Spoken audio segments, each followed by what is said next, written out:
She said her daughter was missing, but she waited 31 days to call the police. 31 days, and when she finally did, nothing she said made sense. This is the story of Caylee Anthony, the woman the world called the most hated mother in America, and the lie that stunned an entire nation. Orlando, Florida, summer of 2008, a quiet suburban neighborhood with white fences, green lawns, and the hum of sprinklers under the Florida sun. At the center of it all, the Anthony family, George and Cindy, hardworking parents. Their daughter, Caylee, 22 years old, and her 2-year-old little girl, Caylee Marie Anthony. Caylee was bright, curly brown hair, big brown eyes.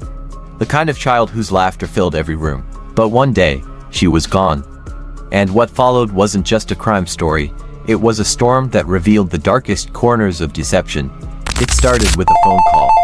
July 15, 2008, Cindy Anthony dialed 911. "My granddaughter's been missing for a month," she said. Her mother finally admitted she hasn't seen her. The dispatcher hesitated.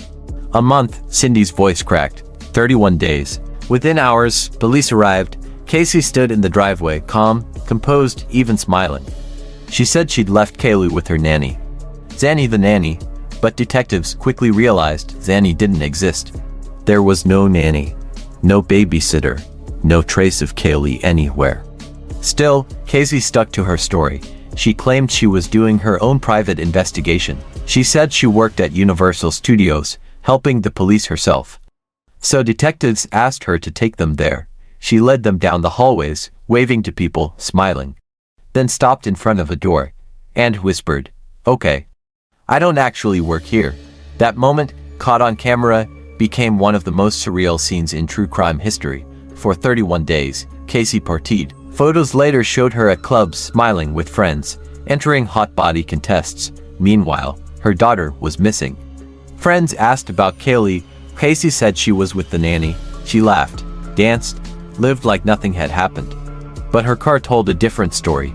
When police towed it from an impound lot, the officer wrote in his report, "Smelled like a dead body. Inside, traces of human decomposition. A single strand of hair matching Caylee's, and a small stain in the trunk, shaped like a child's body outline." By December 2008, 6 months after she vanished, a utility worker discovered something in the woods near the Anthony home, a tiny skull, a jawbone still attached. Inside the eye sockets, remnants of duct tape. It was Caylee. Caylee was charged with first-degree murder. The trial, televised, sensational, relentless. The prosecution said Caylee killed Caylee to live a free life, to party, to be young again, unburdened. They showed the internet searches from her home computer, chloroform, neck breaking, how to make someone disappear.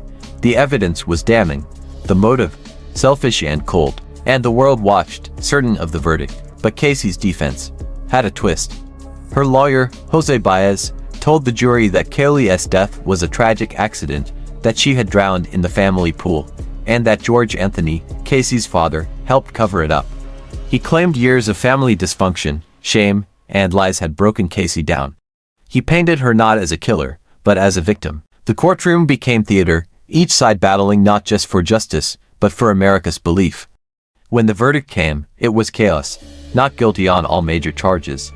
Only guilty of lying to police. Caylee Anthony walked free. Outside, crowds screamed. People wept. One woman shouted, "Where's the justice for Caylee?" And that question still echoes. Years later, Caylee gave interviews. She smiled. She said she sleeps fine at night, that she doesn't care what people think. But for millions, the wound never healed. Because this case wasn't just about guilt or innocence, it was about trust. About a mother's duty, about a lie that became bigger than truth itself. In every image, in every interview, Caylee seemed calm, unbothered, unbroken, and that's what chilled people the most, because sometimes, evil doesn't come with rage, it comes with a smile. And sometimes, the greatest tragedy isn't when justice fails, it's when truth drowns beneath the lies. If this story left you speechless, hit like, share it with someone who follows true crime, and tell us in the comments, do you believe Caylee Anthony was guilty? Don't forget to subscribe to Dark Minds, where every story hides a darker truth. Because in the end, truth may vanish for a while. But lies always leave a trail.